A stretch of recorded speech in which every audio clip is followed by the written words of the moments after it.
সহজে মোবাইল হাতে একটি মেয়ে আঁকার জন্য উপরের দিক থেকে এভাবে ডিমের মতো করে একটি বৃত্ত নিয়ে মাথার চুল এঁকে দিতে হবে। উপরে চুলের ফিতা এঁকে দিতে হবে। নিচে ঘাড়ের অংশ দিয়ে জামার লাইন দিয়ে দিতে হবে।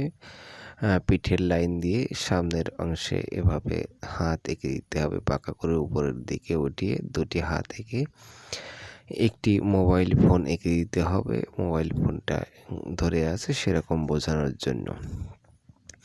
এরপরে এর নিচে মাজার কোমরের লাইন দিয়ে দিতে হবে।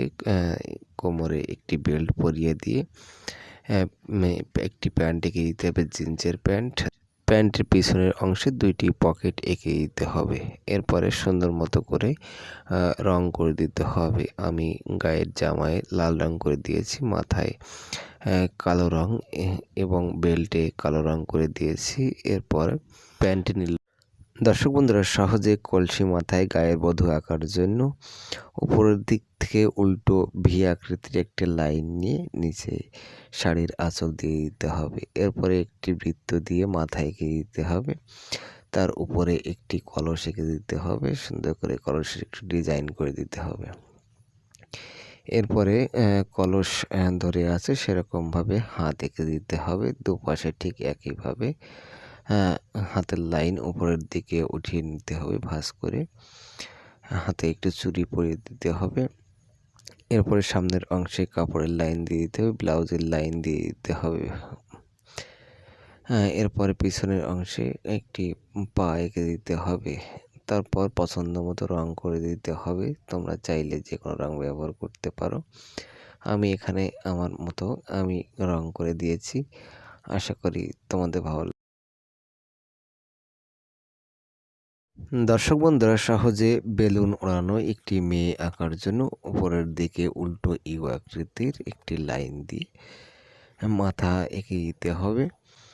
এরপরে ঘাড়ের অংশ এঁকে দিয়ে একটি হাত এঁকে দিতে হবে, যে হাতটি দিয়ে বেলুন ধরে আছে উপরের দিকে তুলে দিতে হবে। এরপরে ডান পাশে আরও একটি হাত এঁকে দিতে হবে। এরপরে বুকের লাইন এবং মাজার লাইন দিয়ে দিতে হবে। নিচের দিকে জামায় একটু আঁকাবাঁকা ডিজাইন করে দিতে হবে।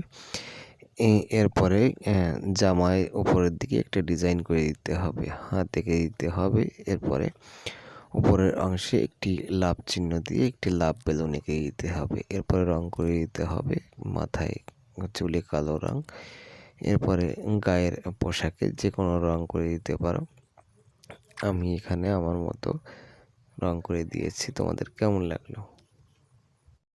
দর্শক বন্ধুরা, টু দিয়ে সহজে কাঠবিড়ালি আঁকার জন্য একটি টু লিখে নিতে হবে। তার পিছন থেকে কাঠবিড়ালির পিছনের অংশ, পিঠের অংশ, ঘাড়ের অংশ এঁকে নিতে হবে। এরপরে একটা বৃত্তের মতো দিয়ে মুখ এঁকে নিতে হবে, একটা চোখ দিয়ে দিতে হবে। এরপরে উপরের অংশে দুটি কান এঁকে দিতে হবে।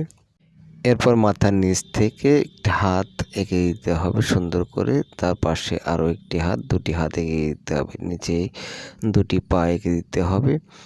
এরপরে মুখে কয়েকটি গোঁফ এঁকে দিতে হবে। পিছনের অংশে বাঁকা করে সুন্দরভাবে একটি কাঠবিড়ালির লেজ এঁকে দিতে হবে।